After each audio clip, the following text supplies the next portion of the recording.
ನಗರದಲ್ಲಿ ಹಮ್ಮಿಕೊಂಡಿದ್ದ ಮಾಧ್ಯಮಗೋಷ್ಠಿಯಲ್ಲಿ ಬಿಜೆಪಿ ಜಿಲ್ಲಾ ಉಪಾಧ್ಯಕ್ಷರಾದ ಮಹೇಂದ್ರ ನಾಯಕ್ ಮಾತನಾಡಿ, ಯಾವಾಗಲೂ ಕಾಂಗ್ರೆಸ್ ಸರ್ಕಾರ ದಲಿತರನ್ನು ಯಾವ ರೀತಿ ಬಳಸಿಕೊಂಡಿದೆ, ದಲಿತರ ಕೇವಲ ಮತದಾನಕ್ಕಾಗಿ ಪರಿವರ್ತನೆ ಮಾಡಿಕೊಂಡು ಸ್ವತಂತ್ರ ಪೂರ್ವ ಮತ್ತು ನಂತರದಲ್ಲಿ ದಲಿತರನ್ನು ಯಾವ ರೀತಿ ನಡೆಸಿಕೊಂಡಿದೆ, ಡಾಕ್ಟರ್ ಬಿ.ಆರ್. ಅಂಬೇಡ್ಕರ್ ರವರಿಗೆ ಕಾಂಗ್ರೆಸ್ ಸರ್ಕಾರವಿದ್ದ ಸಮಯದಲ್ಲಿ ಯಾವ ರೀತಿ ಅನ್ಯಾಯ ಮಾಡಿದ್ದರು, ಅಲ್ಲಿಂದ ಹಿಡಿದು ಇಲ್ಲಿಯವರೆಗೂ ಪ್ರಸ್ತುತ ವರ್ಷ ಅಂದರೆ 2022-23 ಮತ್ತು 2023-24ನೇ ಸಾಲಿನಲ್ಲಿ ಹಣ ಏನಿತ್ತು 25,000 ಕೋಟಿ ಎಸ್ಸಿಪಿ ಮತ್ತು ಟಿಎಸ್ಪಿ ಯೋಜನೆಗೆ ಬರುವ ಹಣವನ್ನು ಬೇರೆ ಬೇರೆ ಯೋಜನೆಗೆ ವರ್ಗೀಕರಣ ಮಾಡಿಕೊಂಡು ಬದಲಾಯಿಸಿ ಸಿದ್ದರಾಮಯ್ಯ ಸರ್ಕಾರ ದಲಿತರಿಗೆ ಅನ್ಯಾಯ ಮಾಡಿದೆ ಎಂದರು.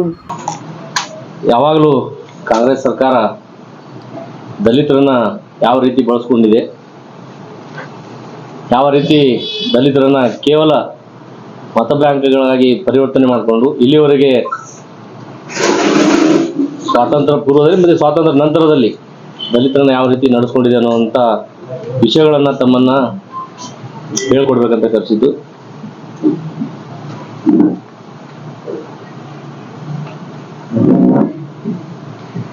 ಇವತ್ತು ಡಾಕ್ಟರ್ ಬಿ.ಆರ್. ಅಂಬೇಡ್ಕರ್ ಸಾಹೇಬರಿಗೆ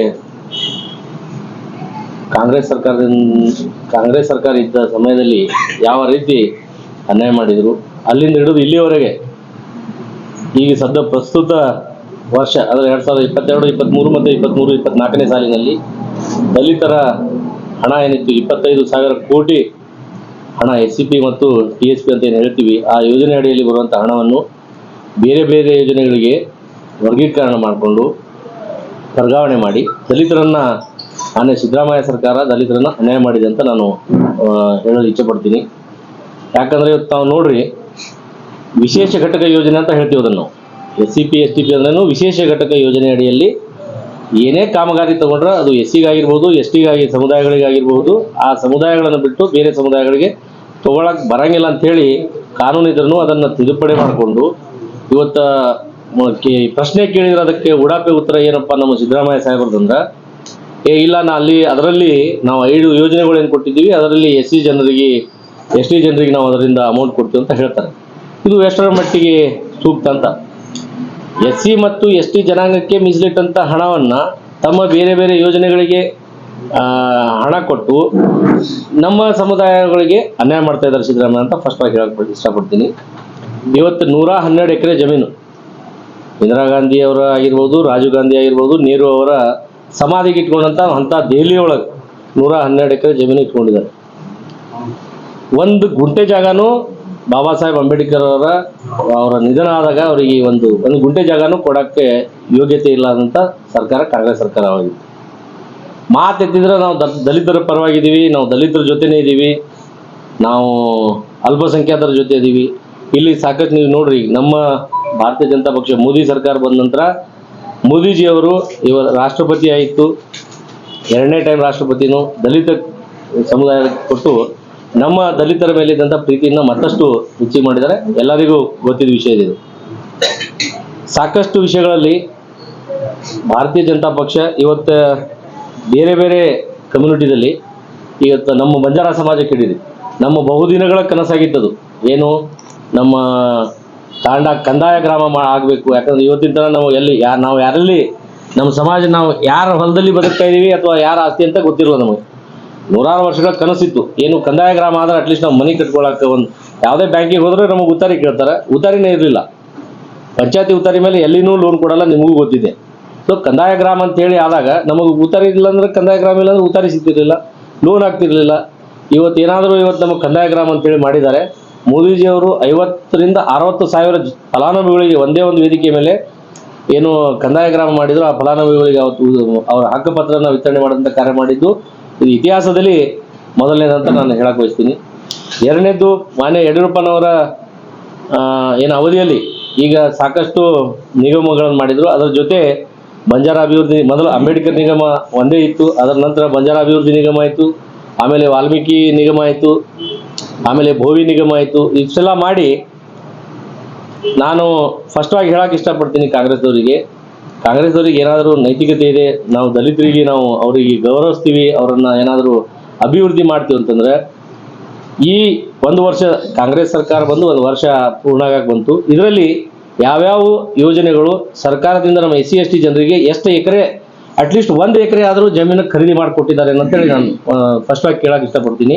ಅದಕ್ಕೆ ನಮ್ಮ ಜಿಲ್ಲೆಯವರಾಗಿರ್ಬೋದು ಅಥವಾ ರಾಜ್ಯದಿಂದ ಇದಕ್ಕೆ ಸರಿಯಾದ ಉತ್ತರ ಕೊಡ್ಬೇಕು ದಲಿತರಿಗೆ. ಅದು ವಿತ್ ರೆಕಾರ್ಡ್ಸ್ ಕೊಡ್ಬೇಕು. ನಾವು ಇಲ್ಲಾಂದ್ರೆ ನಾವು ವಿತ್ ರೆಕಾರ್ಡ್ಸ್ ಕೊಡ್ತೀವಿ. ಒಂದು ವರ್ಷದಲ್ಲಿ 2 ಜನರಿಂದ ಸಾಧಾರಣ ಒಬ್ಬನಲ್ಲ ಒಬ್ಬರು ಅಥವಾ ಇಬ್ಬರಿಗಾದರೂ ನೀವು ನಿಮ್ಮ ಸರ್ಕಾರ ಬಂದ ನಂತರ ಹೊಸ ಜನರಿಗೆ ನಾವು ಈ ಜಮೀನು SC ST ಜನರಿಗೆ ಖರೀದಿ ಮಾಡಕ್ಕೆ ಕೊಟ್ಟಿವಿ ಅಂತ ಒಂದು ತೋರಿಸ್ರಿ. ಅದು ಇಲ್ಲ.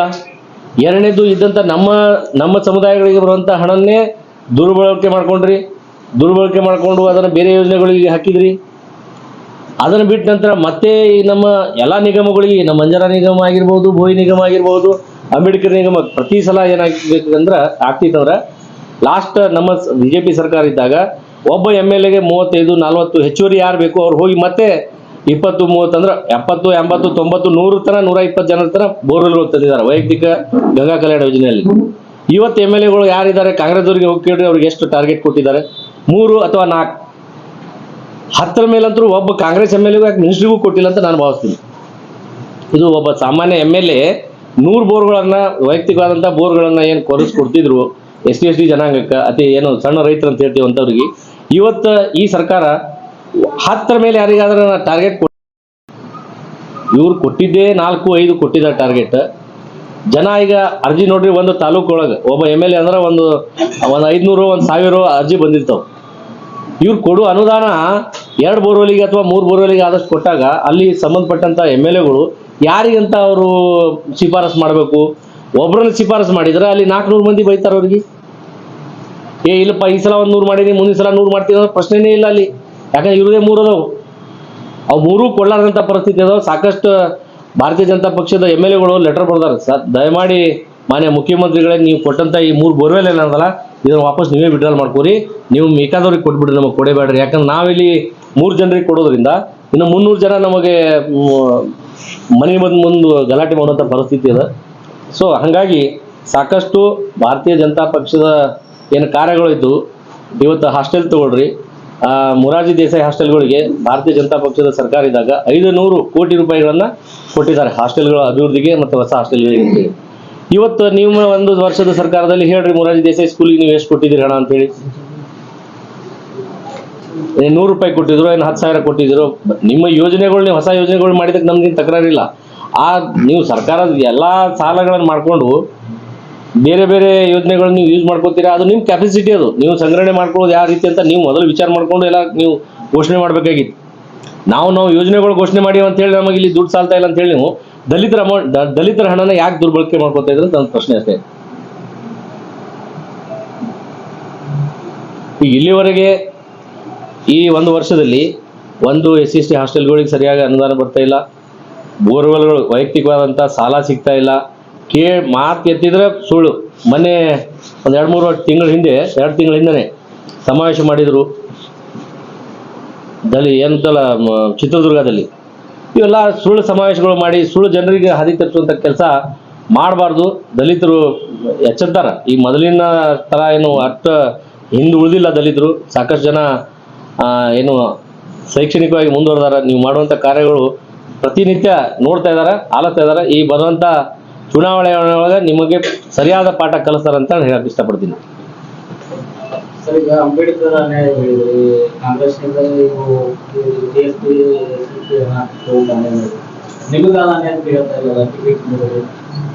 ಯಾವ್ದ್ರಿ? ಹೌದು, ಆಕಾಂಕ್ಷಿ ಆಗಿದ್ರಿ. ಅಲ್ಲ ನೋಡ್ರಿ, ಪಾರ್ಟಿ ಡಿಸಿಷನ್ ಅದು. ನಾನು ಆಕಾಂಕ್ಷಿ ಆಗಿದ್ದೆ. ನಾನು 2023 ನಾನು ನಾಗಠಾಣ ವಿಧಾನಸಭಾದಿಂದ ಆಕಾಂಕ್ಷಿ ಆಗಿದ್ದೆ. ನನ್ನ ಹಣೆ ಬರ ಸರಿ ಇಲ್ಲ ಅಥವಾ ನನ್ನ ಗೆಲುವು ಸ್ವಲ್ಪ ಮುಂದೆ ಹೋಗಿರ್ಬೇಕಂತ ಭಾವಿಸ್ತೀನಿ. ಪಾರ್ಟಿ ಡಿಸಿಷನ್ ಇದು ಫೈನಲ್ ಅಲ್ಲ. ಈಗ ನಾನು ಆಕಾಂಕ್ಷಿ ನಾನು ಮಿನಿಸ್ಟರ್ ಆಗಬೇಕು, ನಾನು CM ಆಗ್ಬೇಕಂತ ಆಸೆ ಇರ್ತದೆ. ನಾನು ಟಿಕೆಟ್ ಸಿಗ್ಲಿಕ್ಕೆ ಏನಾಗ್ತದೆ? ನಾನು ಸುಮ್ಮನೆ ಸಾಮಾನ್ಯ ಕಾರ್ಯಕರ್ತ. ನಾನು ಮೊದಲು ಹೇಳಿದ್ದೀನಿ, ಅದ್ರ ಬಗ್ಗೆ ಸ್ಪಷ್ಟೀಕರಣ ಕೊಟ್ಟಿದ್ದೀನಿ. ನಾನು ಒಬ್ಬ ಸಾಮಾನ್ಯ ಕಾರ್ಯಕರ್ತನಾಗಿ ಭಾರತೀಯ ಜನತಾ ಪಕ್ಷಕ್ಕೆ ಸೇರ್ಪಡೆ ಆಗಿದ್ದೀನಿ. ಸಾಮಾನ್ಯ ಕಾರ್ಯಕರ್ತನಾಗಿ ಕೆಲಸ ಮಾಡ್ತೀನಿ. ಈಗ ಮೊನ್ನೆ ನನಗೆ ನಾನು ಕೆಲಸ ಮಾಡ್ತೀನಿ ಅಂತ ಹೇಳಿ ನನಗೆ ನಂಬಿ ಒಂದು ಉಪಾಧ್ಯಕ್ಷ ಸ್ಥಾನ ಕೊಟ್ಟಿದ್ದಾರೆ. ಇದನ್ನು ನಾನು ನನ್ನ ಕಡೆಯಿಂದ ಎಷ್ಟು ಸಾಧ್ಯ ಆಗ್ತದೆ ಅಷ್ಟು ನಾನು ಕೆಲಸ ಮಾಡ್ಕೊಂಡು ಹೋಗ್ತೀನಿ. ಸರ್ಕಾರ ರಾಜೀನಾಮೆ ಕೊಟ್ಟು ಸಭೆಯಾಗಿದೆ. ಇಲ್ಲೇ ಎಡವಿದ್ರ ಅಂತ ಅನ್ಸುತ್ತೆ. ಏನು ಎಡವಿಲ್ಲ. ಸ್ವಲ್ಪ ದಿವಸ ಯಾವಾಗಲೂ ಬಂದಿದ ತಕ್ಷಣ ಏನಂತಾರಲ್ಲ, ಹಳ್ಳಿಯಲ್ಲಿ ಒಂದು ಮಾತು ಹೇಳ್ತಾರಲ್ಲ, ಉಪ್ಪು ತಿಂದವನು ನೀರು ಕುಡಿಲೇಬೇಕು, ಹಸುವಾದಾಗ ಊಟ ಮಾಡಲೇಬೇಕು. ಸ್ವಲ್ಪ ಸಮಯ ಹೆಚ್ಚು ಕಡಿಮೆ ಆಗಿರ್ತದೆ. ನಾನು ಅದು ಗಟ್ಟಿಯಾಗಿದ್ದೀನಿ. ನನ್ನ ಪಕ್ಷ ನನಗೆ ಅನ್ಯಾಯ ಮಾಡಂಗಿಲ್ಲ ಅಂತೇಳಿ ನನಗೆ ಭರವಸೆ ಇದೆ. ಇವತ್ತಿಲ್ಲ ನಾಳೆ ನಿಮ್ಮ ಮುಂದೆ ಇಲ್ಲೇ ಇರ್ತೀನಿ. ನೀವೆಲ್ಲರೂ ಬಿಜಾಪುರದವರೇ ಇರೋದ್ರಿಂದ ನೀವು ಎಲ್ಲಿ ಬಿಟ್ಟು ಹೋಗಂಗಿಲ್ಲ. ನಾವು ನಿಮಗೆ ಬಿಟ್ಟು ಹೋಗಂಗಿಲ್ಲ. ನಿಮ್ಮ ಜೊತೆ ಇರ್ತೀವಿ. ನಿಮ್ಮ ಮುಂದೆ ನೀವು ಇವತ್ತೇನು ಪ್ರಶ್ನೆಗಳು ಕೇಳ್ತಾ ಇದ್ದೀರಿ, ಇದಕ್ಕೆ ಉತ್ತರ ಆವಾಗ ನೀವೇ ನಗ್ತೀರಿ. ಸ್ವಲ್ಪ ಸಮಯ ಕಾದಬೇಕು. ಕಾದು ನೋಡುವಂಥ ಸಮಯ ಈಗ ನಮ್ಮದು. ಜಗದೀಶ್ ಅವರು ನಿಮ್ಮ ಮಾಡಿ ಸಮುದಾಯದ ಓಟೇ ಬೇಡ ಅನ್ನೋ ರೀತಿಯಲ್ಲಿ ಮಾತಾಡಿದ್ದಾರೆ. ನಾನು ಈಗಾಗಲೇ ನೀವು ಒಂದು ಮಾತು ಹೇಳಿದೆ. ಈಗ ಸಾಕಷ್ಟು ಅದರ ಬಗ್ಗೆ ಅವರು ಪ್ರಶ್ನೆ ಕೊಟ್ಟಿದ್ದಾರೆ, ನಾನು ಹೇಳಿಲ್ಲ ಅಂತೇಳಿ. ಒಂದು ನಿಮಗೆ ಕ್ಲಿಯರಾಗಿ ಹೇಳಿದ್ದೀನಿ ನಾನು. ಮನುಷ್ಯ ಯಾರೇ ಇರಲಿ, ಎಷ್ಟೇ ದೊಡ್ಡವನಿರಲಿ, ಇಂಥ ಎಡವಟ್ಟಿನ ಮಾತು ಹೇಳಿರಂಗಿಲ್ಲ ಅಂತ ನಾನು ಭಾವಿಸ್ತೀನಿ. ಮತ್ತು ರಾಜಕಾರಣ ಒಳಗೆ ಮಾನ್ಯ ಸಂಸದರು ಭಾಳಷ್ಟು ಹಿರಿಯರು. ಇವತ್ತು ನನಗೆ ವಯಸ್ಸು ಎಷ್ಟಿದೆ ಅಷ್ಟು 45 ವರ್ಷಗಳ ಕಾಲ ಅವರು ರಾಜಕಾರಣ ಮಾಡಿದ್ದಾರೆ. ಅಂಥದ್ದು ಏನು ಹೇಳಿದಾರೆ ನನಗೆ ಗೊತ್ತಿಲ್ಲ ಸರಿಯಾಗಿ. ನಾನು ಅದನ್ನು ತಿಳ್ಕೊಂಡು ನಿಮ್ಗೆ ಹೇಳ್ತೀನಿ. ಸಮಾಜದ ನಾಯಕರು ನಾವು ಬಂಜಾರ ಸಮುದಾಯದವರು ಈ ಬಾರಿ ಸಪೋರ್ಟ್ ಮಾಡೋದಿಲ್ಲ ಅಂತ ಯಾವುದೇ ಒಂದು ಮುಖಂಡರ ಹೆಸರು ಕೈಯಲ್ಲಿ ಅಥವಾ ನಾನು ಜಿಲ್ಲಾ ಉಪಾಧ್ಯಕ್ಷ ಇದ್ದೀನಿ ಅಂತೇಳಿ ನನ್ನ ಸಮಾಜ ಸಂಪೂರ್ಣವಾಗಿ ನಾನಿದ್ದ ಪಾರ್ಟಿ ಕಡೆನೇ ಸಪೋರ್ಟ್ ಮಾಡ್ತಾರೆ ಅಂತೇಳಿ ನಾನು ಹೇಳೋದು ಅದು ನನ್ನ ಮೂರ್ಖತನ. ಅಂದ್ರೆ ಒಟ್ಟ ಮಡಿ ಸಮುದಾಯ ಒಗ್ಗಟ್ಟಿಲ್ಲ ಆಯ್ತದೆ. ಯಾವ ಸಮುದಾಯಗಳು ಒಗ್ಗಟ್ಟಿಲ್ಲ ನಿಮಗೆ ಕ್ಲಿಯರ್ ಇರಲಿ. ಯಾವ ಸಮುದಾಯ ಒಗ್ಗಟ್ಟದ ನನಗೆ ಹೇಳ್ಕೊಡ್ರಿ. ಸ್ವಲ್ಪ ಇರುದಿರಿ, ಅಲ್ಪ ಸ್ವಲ್ಪ ಅವ್ರವ್ರ ಪಾರ್ಟಿಗೆ ಅವ್ರವ್ರು ಅನ್ಕೊಂಡಿರ್ತಾರೆ. ಆ ಕಡೆ ಕೆಲವು ಅವರ ತತ್ವ ಸಿದ್ಧಾಂತಗಳು ಕೆಲವೊಂದು ಒಪ್ಕೊಂಡಿರ್ತಾರೆ. ನಮ್ಮ ತತ್ವ ಸಿದ್ಧಾಂತಗಳು ಒಪ್ಕೊಂಡಂತ ನಮ್ಮ ಜೊತೆ ಇರ್ತಾರೆ. ಈಗ ಒಕ್ಕಟ್ಟಾಗಿರ್ಬೇಕಂದ್ರೆ ಯಾವ ಕಾರಣ ಕೇಳಿ? ರಾಜಕಾರಣ ಒಳಗೆ ಬೆಳಿಬೇಕಂತ ಎಲ್ಲರಿಗೂ ಇರ್ತದೆ. ಅವ್ರವ್ರ ತತ್ವ, ಯಾರು ಕಾಂಗ್ರೆಸ್ ತತ್ವಗಳನ್ನು ಅನ್ಸ್ಕೊಂಡ್ಕೊಂಡ್ರೆ ಆ ಕಡೆ ಅದಾರ. ನಾವು BJP ತತ್ವಗಳನ್ನ ಒಪ್ಕೊಂಡು ಇಲ್ಲಿ ಬಂದೀವಿ. ನಾವು BJP ಫೇವರ್ ಇದೀವಿ. ಭಾರತೀಯ ಜನತಾ ಪಕ್ಷದ ಫೇವರ್ ಭಾಳಷ್ಟು ಜನ ಇದ್ದಾರೆ. ನಾನು ಸಾಮಾನ್ಯ ಕಾರ್ಯಕರ್ತನಾಗಿ ಹೇಳ್ತಾ ಇದ್ದಿಲ್ಲ, ಸಾಕಷ್ಟು ಜನ ಇದ್ದಾರೆ. ಪಕ್ಷ ನಮಗೇನು ಜವಾಬ್ದಾರಿ ಕೊಟ್ಟಿದೆ, ನಮಗೇನು ಕೆಲಸ ಕೊಡ್ತಾ ಇದೆ, ಏನು ಕೆಲಸ ಮಾಡಕ್ಕೆ ಹೇಳ್ತಾರೆ ಅದನ್ನು ನಾನು ಮಾಡೇ ಮಾಡ್ತೀನಿ. ಅದರಲ್ಲಿ ಏನೂ ಡೌಟ್ ಇಲ್ಲ. ಇನ್ನಷ್ಟು ಹೆಚ್ಚಿನ ಸುದ್ದಿಗಾಗಿ ನಮ್ಮ News 11 ಕರ್ನಾಟಕ ಚಾನೆಲ್ಗೆ ಲೈಕ್ ಮಾಡಿ, ಶೇರ್ ಮಾಡಿ, ಸಬ್ಸ್ಕ್ರೈಬ್ ಮಾಡಿ.